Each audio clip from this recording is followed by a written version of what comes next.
Hi friends, welcome to weekend YouTube channel. Last time మన ఛానల్లో Kohinoor part 1 వీడియోని release చేయడం జరిగింది. ఆ వీడియోని ఆల్రెడీ 20,000 పీపుల్ చూశారు. మీరు కూడా ఫస్ట్ ఆ వీడియో చూసి తర్వాత ఈ వీడియో చూడండి. మీకు క్లియర్గా అర్థమవుతుంది కోహినూర్ పూర్తి చరిత్ర గురించి. భద్రకాళి ఎడమ కంట్లు కోహినూర్ వజ్రాన్ని పొదిగారు. అలావుద్దీన్ ఖిల్జీ ఆ వజ్రాన్ని చూసిన వెంటనే తన భవిష్యత్ దాంతో ముడిపడి ఉంది అనుకున్నాడు. బాబర్ ఆ కోహినూర్ వజ్రానికి దూరంగా ఉన్నాడు. హుమయూన్ భారతదేశాన్ని వదిలినప్పుడు ఆ వజ్రాన్ని షా తమాస్కి ఇచ్చాడు. షాజహాన్కి కోహినూర్ని బహుకరించడం, షాజహాన్కి మరియు వారి కొడుకుల మధ్య సింహాసనం కోసం గొడవలు ఒకేసారి జరిగాయి. నాదిర్ షా సైన్యం మొత్తం ఢిల్లీని పూర్తిగా నాశనం చేసింది. షా షుజా ఎట్టి పరిస్థితుల్లోనూ కోహినూర్ని చేజార్చుకోకూడదు అనుకున్నాడు. కాశ్మీరీ రాజు అటా మహమ్మద్ మోసం చేసి ఆ వజ్రాన్ని చేజెక్కించుకున్నాడు. వజ్రం గురించి చెప్పకపోయేసరికి అటా మహమ్మద్కి షా షుజాని అప్పగిచ్చారు. ఖైదీని ఇంట్రాగేట్ చేసినట్టు ఒకరి తర్వాత ఒకరు షా షుజాని ఎంత ఇంట్రాగేట్ చేసినా కూడా వజ్రం గురించి షా షుజా నోరు విప్పలేదు. షా షుజాని ఒక వ్యక్తి మాత్రమే జైలు నుండి తప్పించగలడు. అతడే పంజాబ్ సింహం మహారాజా రంజిత్ సింగ్. షా షుజాని కానీ విడిపిస్తే నీకు ఒక పని చేసి పెడతానని వఫా బేగం మాట ఇచ్చారు. కోహినూర్ని ఇస్తానన్నారు. దాంతో మళ్ళీ కోహినూర్ ఇండియాకి రాబోతోంది. మహారాజా రంజిత్ సింగ్ దానికి కొత్త అధికారిగా అవతరించబోతున్నాడు. రాణి వఫా బేగంతో సహా షా షుజా కుటుంబం అంతా కూడా అప్పుడు లాహోర్లో ఉంటుంది. వఫా బేగం పంజాబ్లోని మహారాజా రంజిత్ సింగ్ యొక్క దర్బార్కి వచ్చింది. షా షుజాని ప్రాణాలతో తీసుకువచ్చి పంజాబ్లో తనకి అప్పగిస్తే మహారాజా రంజిత్ సింగ్కి ఆ వజ్రాన్ని ఇచ్చేస్తానని వఫా బేగం షరతు పెట్టింది. చివరికి ఇది పనిచేసింది. అతడు షా షుజాని విడిపించి పంజాబ్కి తీసుకొని వచ్చాడు. పంజాబ్లో షా షుజాకి రక్షణ కల్పించాడు. తనకి లభించిన ఈ విడుదలకి షా షుజా ఇప్పుడు మూల్యం చెల్లించాలి. కోహినూర్ అంటే మహారాజుకు అమితమైన ప్రేమ. ఆ విషయం అందరికీ తెలిసిందే. అది తనది అవ్వాలని అనుకున్నారు. దాన్ని దొంగతనంగా పొందాలి అనుకోలేదు, ప్రేమతో పొందాలని అనుకున్నారు. షా షుజా తనని విడిపించినందుకు కృతజ్ఞతలు చెప్పాడే తప్ప వజ్రం గురించి తనకేమీ తెలియనట్టు ఉండిపోయాడు. బహుశా విడుదలకు ప్రతిఫలంగా వజ్రాన్ని ఇవ్వాలని తెలియదేమో తనకి. షా షుజా మరియు వఫా బేగం ఇద్దరూ కూడా వజ్రాన్ని రంజిత్ సింగ్కి ఇవ్వాలనుకోవడం లేదు. అప్పుడు ఏం జరిగింది అన్న దాని మీద వివిధ రకాల కథలు అందుబాటులో ఉన్నాయి. మొదట ఆమె పసుపు నీలం ఇచ్చి మహారాజాను మోసం చేయాలనుకుంది, కానీ అది పనిచేయలేదు. రంజిత్ సింగ్ అమృత్సర్ నుండి వర్తకులను తీసుకువచ్చి దాన్ని పరిశీలించమని చెప్పాడు. వాళ్ళు అది పరిశీలించి అది కోహినూర్ కాదని కొట్టిపారేశారు. మహారాజు ఒక మనిషిని వాళ్ళ దగ్గరికి పంపించి మీ దగ్గర ఆ వజ్రం ఉంటే మాకు అమ్మేయాలని అడిగించాడు. ఆ వజ్రం మీద కోరిక ఎక్కువైన రంజిత్ సింగ్కి ఆ వజ్రం వాళ్ళ దగ్గరే ఉందని అర్థమైంది. ఇంకో కథ ప్రకారం షా షుజా రంజిత్ సింగ్కి ఆ వజ్రాన్ని సామరస్యంగానే ఇచ్చేశాడనే కథ కూడా ప్రచారంలో ఉంది. ఏదైతే ఏంటి, చివరికి వజ్రం రంజిత్ సింగ్ చేతికి చిక్కింది. ఇప్పుడు మహారాజా రంజిత్ సింగ్ దగ్గర ఉన్న కోహినూర్ కొత్త చరిత్ర రాయబోతోంది. విజయానికి చిహ్నం ఇప్పుడు మహారాజా ముందు ఉంది. మొదటిసారి కోహినూర్ ఒక తలపాగాను సగర్వంగా అలంకరించబోతోంది. అధికారంగా ఇప్పుడు కోహినూర్ ఒక పంజాబ్ రాజుకు సొంతమైంది. ఈ ప్రకటన ఒక యుద్ధ ప్రకటన కన్నా తక్కువేమీ కాదు. హిందుస్థాన్ చూసిన గొప్ప రాజుల్లో రంజిత్ సింగ్ కూడా ఒక్కరు అని చెప్పడంలో సందేహం లేదు. రోజులు గడిచే కొద్దీ కోహినూర్ విలువ అంతకంతకు పెరిగిపోతూ ఉంది. రంజిత్ సింగ్కి బలమైన సైన్యం కూడా ఉంది. ఇంగ్లీష్ వారితో జరిగిన చాలా యుద్ధాల్లో ఇది విజయం కూడా సాధించింది. రంజిత్ సింగ్కి కోహినూర్ మీద ఎంత మక్కువ అంటే అతను కోహినూర్ తప్ప ఏ ఇతర ఆభరణాలు కూడా ధరించేవాడు కాదు. కోహినూర్ రాజుకు మాత్రమే కాదు, అది పంజాబ్ కూడా చిహ్నంగా మారింది. ఈస్ట్ ఇండియా కంపెనీ కన్ను ఇప్పుడు పంజాబ్ మీద వేసింది. కానీ రంజిత్ సింగ్ ఉండగా పంజాబ్ని ముట్టుకోలేరు. తన ఆలోచన ఎప్పుడు అతిపెద్ద రాజ్యాన్ని ఎలా ఏర్పాటు చేయాలన్నది మాత్రమే. ఈస్ట్ ఇండియా కంపెనీ రంజిత్ సింగ్తో హ్యాపీగానే ఉంది. ముఖ్యంగా ఆఫ్ఘనిస్తాన్కి వ్యతిరేకంగా తమ మిత్రుడిలా రంజిత్ సింగ్ ఉండాలి అనుకున్నారు. రంజిత్ సింగ్ 1823లో ఖైబర్ పాస్ని జయించి అక్కడ కూడా తన అధికారాన్ని స్థిరపరచుకున్నాడు. దాంతో పంజాబ్ బలంగా ఉంది, కోహినూర్ సురక్షితంగా ఉంది. మహారాజా దర్బార్లో ఒక బ్రిటిష్ అధికారి కూడా ఉండేవాడు. దాంతో అతని ద్వారా బ్రిటిష్ వాళ్ళు కోహినూర్ గురించి అంతా తెలుసుకున్నారు. ఈ వజ్రాన్ని రాజు ఖజానా అయిన గోవింద్గర్లో కంటికి రెప్పలా కాపాడుతూ ఉండేవారు. ఎందుకంటే రంజిత్ సింగ్కి కోహినూర్ తన నుండి ఎక్కడ చేజారిపోతుందో అని భయపడుతూ ఉండేవాడు. రంజిత్ సింగ్ ప్రయాణిస్తున్నప్పుడు 40 ఒంటెల మీద ఒకే రకమైన పెట్టెలు పెట్టేవారు. అలా చేయడం ద్వారా ఏ పెట్టెలో కోహినూర్ ఉందో ఎవరికీ తెలిసే అవకాశమే లేదు. కోహినూర్ కోసమే ఇలా ప్రత్యేకంగా చేసేవారు. దాంతోపాటు సైన్యం ఎప్పుడూ దాంతో పాటే ఉండేది. రంజిత్ సింగ్ చివరి దశలో ఉన్నప్పుడు కొంతమంది బ్రాహ్మణులు వచ్చి ఇప్పుడు మీరు చనిపోతున్నారు, మీరు మీతో పాటు ఏమీ తీసుకుని వెళ్ళలేరు అని చెప్పారట. వాళ్ళు పూరిలోని జగన్నాథ ఆలయానికి ఆ వజ్రాన్ని ఇచ్చేయమని చెప్పారు. తాను కూడా అలానే చేయాలని మహారాజు భావించారు. కానీ రాజ్యంలోని మిగతా వారు అందుకు ఒప్పుకోలేదు. జూన్ 27, 1839లో రంజిత్ సింగ్ తన తుది శ్వాసని విడిచారు. మనం చరిత్ర చూసుకుంటే కోహినూర్ రంజిత్ సింగ్ దగ్గర ఉన్నప్పటికీ తాను ఏ యుద్ధంలోనూ ఓడిపోలేదు. తన నుండి ఎవరూ వజ్రాన్ని స్వాధీనము చేసుకోలేదు. మిగతా పాలకులతో పోలిస్తే కోహినూర్కి తనకి ఉన్న సంబంధం భిన్నమైనదనే చెప్పాలి. ఈస్ట్ ఇండియా కంపెనీ స్థానికంగా ఉన్న బలహీనతను తనకు అనుగుణంగా మార్చుకోవాలనుకుంది. వాళ్ళు బ్లాక్మెయిల్ పద్ధతిలో వ్యూహాన్ని అనుసరించేవాళ్ళు. ఈస్ట్ ఇండియా కంపెనీ వాళ్ళు చిన్న చిన్న రాజ్యాల దగ్గర వెళ్ళి, మీరు మీ రాజ్యం బలహీనంగా ఉంది, మీరు మాకు కొంత ధనాన్ని ఇస్తే మీకు సపోర్ట్ ఇస్తామని చెప్పేవాళ్ళు. అందుకు వాళ్ళు ఒప్పుకోకపోతే బ్రిటిష్ వాళ్ళే వాళ్ళ మీద దాడి చేసేవారు. ఇలాంటి పథకాలే అనుసరించి వాళ్ళు ఒక రాజ్యం తర్వాత ఒక రాజ్యాన్ని ఆక్రమించారు. అలా వాళ్ళు చిన్న చిన్న రాజ్యాలతో స్టార్ట్ చేసి ఒక బలమైన రాజ్యంగా ఏర్పడి పంజాబ్ మీద దాడి చేయాలి అనుకున్నారు. రంజిత్ సింగ్ సామ్రాజ్యం ఎంతో కాలం ఉండదని అక్కడ వాళ్ళకి అర్థమైంది. ఒకవేళ ఆ వజ్రం పూరి టెంపుల్కి చేరి ఉంటే అంతటితో సరిపోయేది. కానీ అలా జరగలేదు. 1839లో లండన్ పేపర్లో దీని గురించి రాస్తూ కోహినూర్ని పూరి జగన్నాథ్ ఆలయానికి ఇవ్వాలని నిర్ణయించబడింది అని కూడా రాశారు. ఇది పూర్తిగా బ్రిటిష్ వాళ్ళ పథకం ప్రకారమే జరిగింది. వజ్రం గురించి అలా రాయడం ద్వారా ఆలయం పేరు మీద ఆ వజ్రాన్ని తాము చేజెక్కించుకోవాలి అనుకున్నారు. రంజిత్ సింగ్ యొక్క గొప్ప రాజ్యం ఒక్కసారిగా కుప్పకూలిపోయింది. తనంత గొప్పగా తన వారసుల్ని రంజిత్ సింగ్ తయారు చేసుకోలేకపోయాడు. రంజిత్ సింగ్ తర్వాత కరక్ సింగ్ రాజు అయ్యాడు. 4 ఏళ్లలో 3 రాజులు చనిపోయారు. 1884లో 5 ఏళ్ల దులీప్ సింగ్ని మహారాజుగా కూర్చోపెట్టారు. అతని కోహినూర్ కొత్త యజమాని. ఈస్ట్ ఇండియా కంపెనీ పంజాబ్ మీద కన్ను వేసింది. దాన్ని చేజిక్కించుకోవడానికి పథకాలు కూడా వేసింది. కానీ ఇంగ్లీష్ వారికి ఇక్కడ ఒక సమస్య ఉంది. దులీప్ సింగ్ తల్లి అయిన మహారాణి జిందన్. రాణి జిందన్ తన శక్తి సామర్థ్యాలు ప్రదర్శించి తన సైన్యాన్ని అదుపులో తెచ్చుకుంది. బ్రిటిష్ వాళ్ళు వాళ్ళ సొంత ప్రయోజనాల కోసం వాళ్ళిద్దరిని వేరు చేయాలని భావించారు. దులీప్ సింగ్ తల్లి అయిన రాణి జిందల్ని జైలుకి పంపించారు.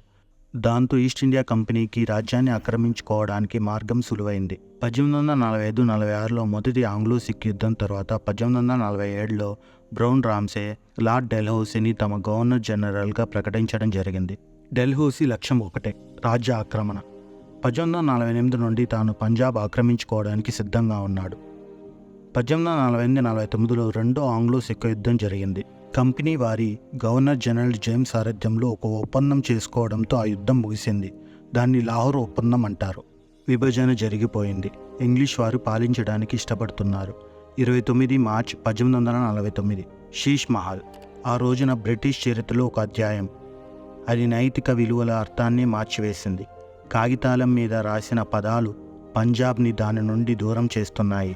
షరతులన్నీ ఒప్పుకొని దాని మీద సంతకం చేయాల్సిందిగా దులీప్ సింగ్ని కోరారు. పాపం ఆ పసిపిల్లవాడికి ఏమీ అర్థమై ఉండదు. దులీప్ సింగ్ దండకు ఉన్న కోహినూర్తో సహా పంజాబ్ని వాళ్ళు తీసుకున్నారు.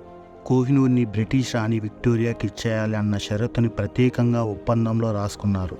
అంటే కోహినూర్కున్న ప్రాముఖ్యతను మనం అర్థం చేసుకోవచ్చు. ఈ ఒప్పందం ప్రకారం బ్రిటిష్ వాళ్ళకి పంజాబ్ మీద సార్వభౌమాధికారాన్ని ఇచ్చింది, మరియు కోహినూర్ని కూడా. చివరికి బ్రిటిష్ వాళ్ళు దులీప్ సింగ్ని మోసం చేయడం ద్వారా గెలిచారు. 10 ఏళ్ల కుర్రాడు నుండి కోహినూర్ని అన్యాయంగా లాగేసుకున్నారు. బ్రిటిష్ వాళ్ళు కోహినూర్ని యుద్ధంలో గెలవకుండా మోసంతో గెలుచుకున్నారు. ఈస్ట్ ఇండియా కంపెనీకి చెప్పకుండానే డెల్హౌసీ కోహినూర్ని బ్రిటన్ విక్టోరియాకి పంపించాలనుకున్నాడు. ఈస్ట్ ఇండియా కంపెనీతో డెల్హౌసీకి సంబంధాలు దెబ్బతిన్నా కూడా తాను విక్టోరియాకి కోహినూర్ని పంపించాలనుకున్నాడు. అతనికి కావాల్సిందల్లా విక్టోరియా రాణి మన్నల్ని పొందటం. విక్టోరియా రాణి కిరీటానికి ఆ వజ్రాన్ని అమర్చాలన్న డెల్హౌసీ నిర్ణయం ఈస్ట్ ఇండియా కంపెనీ అధికారులకి నచ్చలేదు. కోహినూర్ని లాహోర్లోనే ఉంచారు. దాన్ని కొత్త అధికారి డాక్టర్ జాన్ స్పెన్సర్ లాగిన్, ఆయన భార్య లేడీ లాగిన్ వాళ్ళనే దులీప్ సింగ్ సంరక్షకులుగా కూడా నియమించారు. దులీప్ సింగ్ని పంజాబ్లో ఎటువంటి తిరుగుబాటు రాకుండా పంజాబ్ నుండి ఫతేగర్కి పంపించేశారు. కోహినూర్ని ఇప్పుడు మనం అత్యంత జాగ్రత్తగా చూసుకోవాలని డెల్హౌసీ లాగిన్కి చెప్పాడు. కోహినూర్ని సీక్రెట్గా ముంబై తరలించడానికి డెల్హౌసీ పథకం వేశాడు. ఎవరితోనైనా బ్రిటన్కి వజ్రాన్ని పంపిస్తే ఎక్కడైనా చేజారిపోతుందేమోనని తానే స్వయంగా బ్రిటన్కి తీసుకువెళ్ళడానికి సిద్ధమయ్యాడు. అత్యంత భద్రతతో నిద్రపోకుండా వజ్రాన్ని కాపాడుకుంటూ లాహోర్ నుండి ముంబై తీసుకువెళ్లారు. కానీ అక్కడికి చేరుకున్న వెంటనే ఇప్పట్లో లండన్ వెళ్ళే ఓడ లేదని తెలిసి దాంతో వాళ్ళు బాంబే ట్రెజర్ హౌస్లో పెట్టారు. 1880 ఏప్రిల్ 6న HMS మీడియా అనే ఓడ బాంబే నుండి లండన్ వెళ్ళడానికి సిద్ధంగా ఉంది. వాళ్ళు ఆ వజ్రాన్ని తీసుకొని ఓడలో ప్రయాణించారు. కానీ వాళ్ళ ప్రయాణం సులువుగా సాగలేదు. ఓడలో వాళ్ళకి కలరా సోకి చాలామంది చనిపోయారు. ఓడ లండన్కి చేరుకోకముందే ఒకసారి విక్టోరియా రాణి మీద హత్య ప్రయత్నం కూడా చేశారు. 1850 జూన్ 30న ఓడతో డెల్హౌసీ లండన్ చేరుకున్నాడు. వజ్రాన్ని ఈస్ట్ ఇండియా కంపెనీ హెడ్ క్వార్టర్స్కి తీసుకువెళ్ళి విక్టోరియాకి చూపించారు. లండన్లో ప్రజలు కోహినూర్ని చూడడానికి ఎంతగానో ఎదురు చూస్తున్నారు. ఆ బాధ్యతను ప్రిన్స్ ఆల్బర్ట్కి అప్పగించారు. దాంతో వాళ్ళు ఒక ఎగ్జిబిషన్ ఏర్పాటు చేసి క్రిస్టల్ ప్యాలెస్లో కోహినూర్ని పెట్టి అందరికీ చూపించారు. ఇప్పుడు పూర్తిగా కోహినూర్ బ్రిటిష్కి చెందినది అయిపోయింది. ఎగ్జిబిషన్లో కోహినూర్ని చూసిన ప్రజలు దాన్ని చాలా ప్రకాశవంతమైన వజ్రంగా భావించారు. కానీ రియల్గా దాన్ని చూసినప్పుడు వాళ్ళకి అది నార్మల్గా అనిపించింది. దాంతో దాని చరిత్రను బ్రిటిష్ వాళ్ళు పేపర్పై ప్రింట్ చేశారు. ఎగ్జిబిషన్లో వజ్రం మీద లైట్స్ పడేలాగా ఏర్పాటు చేశారు. అయినా కూడా అక్కడ ప్రజలు దాన్ని నార్మల్గానే భావించారు. చాలా రోజుల తర్వాత కోహినూర్ చిన్న ఎగ్జిబిషన్లో చిన్న క్యాబిన్లో ఉండాల్సి వచ్చింది. భౌతిక శాస్త్రవేత్త అయిన డేవిడ్ బ్రూస్టర్ దీని అంతటికీ కారణం కోహినూరేనని, దాని మధ్యలో ఎల్లో ప్యాచ్ ఉందని, అందుకే అది కాంతిని పరావర్తనం చేయలేకపోతుందని అభిప్రాయపడ్డాడు. దీనికి ఒకటే పరిష్కారం ఉంది అని, దాన్ని మళ్ళీ కట్ చేయాలని భావించారు. దాన్ని కట్ చేయడానికి 2 డచ్ వాళ్ళని తీసుకువచ్చారు. 38 రోజులు శ్రమపడి కోహినూర్ని కట్ ఇంకా పాలిష్ చేశారు. దీనికోసం 8,000 పౌండ్లు ఖర్చు అయ్యాయి. మొదట కోహినూర్ 793 క్యారెట్స్ రా డైమండ్గా ఉండేది. తర్వాత అది 320, 186, 105.6 క్యారెట్స్గా తగ్గిపోయింది. కట్ మరియు పాలిష్ చేసిన తర్వాత కోహినూర్ అందరికీ నచ్చేసింది. కోహినూర్ పరిమాణం ఆకారం తగ్గినప్పటికీ తన ఖ్యాతి మాత్రం పెరుగుతూనే ఉంది. 1854 3 సంవత్సరాల తర్వాత దులీప్ సింగ్ని లండన్ తీసుకువెళ్లారు లాగిన్ దంపతులు. విక్టోరియా దులీప్ సింగ్కి యూరోప్ ప్రిన్స్ హోదాని ఇచ్చింది. 1854 బకింగ్హామ్ ప్యాలెస్ దులీప్ సింగ్కి 16 ఏళ్ళు. దులీప్ సింగ్కి కోహినూర్ చూడాలని ఉందని తెలిసి విక్టోరియా దులీప్ సింగ్కి వజ్రాన్ని చూపించింది. చిన్నప్పుడు తన నుండే అది వాళ్ళు మోసం చేసి లాగేసుకున్నారు. కొద్దిసేపు చూసిన తర్వాత వజ్రాన్ని తిరిగి ఇచ్చేశాడు. నేను ఆనందంగా దీన్ని మీకు ఇచ్చేస్తున్నా అన్నాడు. అందువల్ల బ్రిటిష్ వాళ్ళు దాన్ని ఇండియాకి ఇవ్వాల్సిన అవసరం లేదు అని, దులీప్ సింగ్ మాకు బహుమతిగా ఇచ్చాడని వాదిస్తున్నారు. నిజానికి ఇదే అతిపెద్ద మోసం. మోసపూరితమైన కథ మొత్తం నడిపించింది బ్రిటిష్ వాళ్ళు. 5 ఏళ్ల పిల్లవాడి నుండి బహుమతి పొందినట్టు బ్రిటిష్ వాళ్ళు గొప్ప నాటకాన్ని ప్రదర్శించారు. లేడీ లాగిన్ కథనం ప్రకారం కోహినూర్ స్వయంగా దులీప్ సింగ్ తీసుకువెళ్ళి విక్టోరియాకి ఇచ్చేశాడు. తన సామ్రాజ్య ప్రతిష్టకి కోహినూర్ ఎంత ముఖ్యమైనదో తాను ఏమాత్రం అర్థం చేసుకోలేదు. దులీప్ సింగ్ని తన సొంత తల్లి నుండి వేరు చేశారు. ఇప్పుడు కోహినూర్ నుండి కూడా వేరు చేశారు. కోహినూర్లో 2 కొత్త అధ్యాయాలు పరిచయం కాబోతున్నాయి. ఒకటి, మొదటిసారి మహిళ కొత్త యజమాని కాబోతోంది. రెండవది, దీన్ని ఆభరణంలో వాడబోతున్నారు. విక్టోరియా రాణి తన కిరీటంలో కోహినూర్ని ఆభరణంగా వాడారు. శాపగ్రస్తమైన వజ్రం అనే అపవాదం మెల్లగా కనుమరుగైపోతోంది.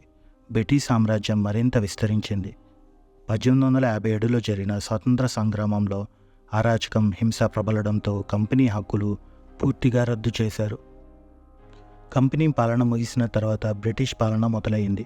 1861 6 సంవత్సరాల తర్వాత దులీప్ సింగ్, విక్టోరియా రాణి జీవితాల్లో గొప్ప మార్పు చోటు చేసుకోబోతోంది. అంటే కోహినూర్ మరొకసారి చర్చనీయాంశం కాబోతోంది. తన తల్లిని తన నుండి వేరు చేశారని దులీప్ సింగ్కి బాగా తెలుసు. భారతదేశంలోని తన తల్లికి ఉత్తరాలు కూడా పంపించేవాడు. అవి బ్రిటిష్ వాళ్ళు మధ్యలోనే ఆపేసేవారు. చివరికి ఒక ఉత్తరాన్ని తన తల్లికి పంపించగలిగాడు. తన తల్లి నేపాల్లో ఉండేది. ఆవిడ కూడా ఒక లేఖను పంపించింది. దులీప్ సింగ్ తన తల్లిని కలవాలనుకున్నాడు. దులీప్ సింగ్ భారతదేశం వెళ్ళడానికి దరఖాస్తు చేసుకున్నాడు. అందుకు బ్రిటిష్ వాళ్ళు యమునకు తూర్పున ఎక్కడికైనా వెళ్ళవచ్చు, కానీ పంజాబ్కి మాత్రం నువ్వు వెళ్ళకూడదని చెప్పారు.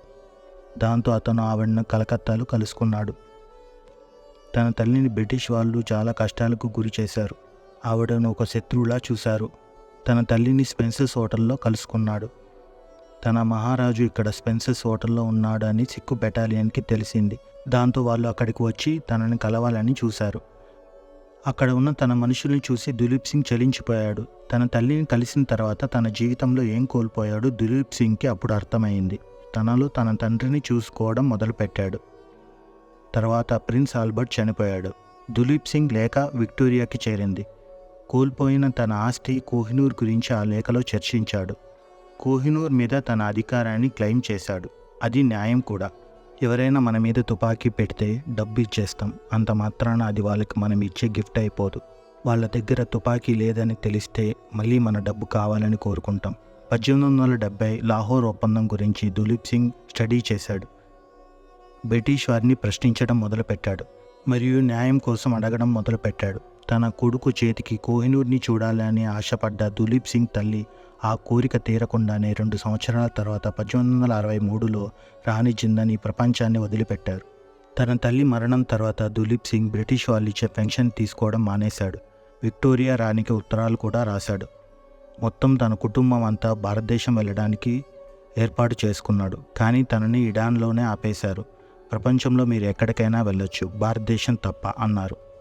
ఇదంతా జరుగుతున్నప్పటికీ దులీప్ సింగ్ పట్ల రాణి విశ్వాసంగానే ఉన్నారు. తన బుక్లు ఇదంతా రాసుకున్నారు రాణి. దులీప్ సింగ్ పెద్ద కొడుకు పేరు విక్టర్. విక్టర్ భార్యకి రాణి పిల్లలు కనొద్దని సలహా ఇచ్చారు. బహుశా మిగతా వారికి కూడా అదే సలహా ఇచ్చి ఉండే అవకాశం ఉంది. రంజిత్ సింగ్ దులీప్ సింగ్కి సంబంధించి వారసత్వం అక్కడితో ఆగిపోయింది. కొన్ని సంవత్సరాల తర్వాత 1893లో తన హక్కులను సాధించకుండానే చనిపోయాడు. కోహినూర్ అనేది మగవారికి దురదృష్టం తెచ్చిపెడుతుందే తప్ప ఆడవారికి కాదు అనే ప్రచారం అందుబాటులోకి వచ్చింది.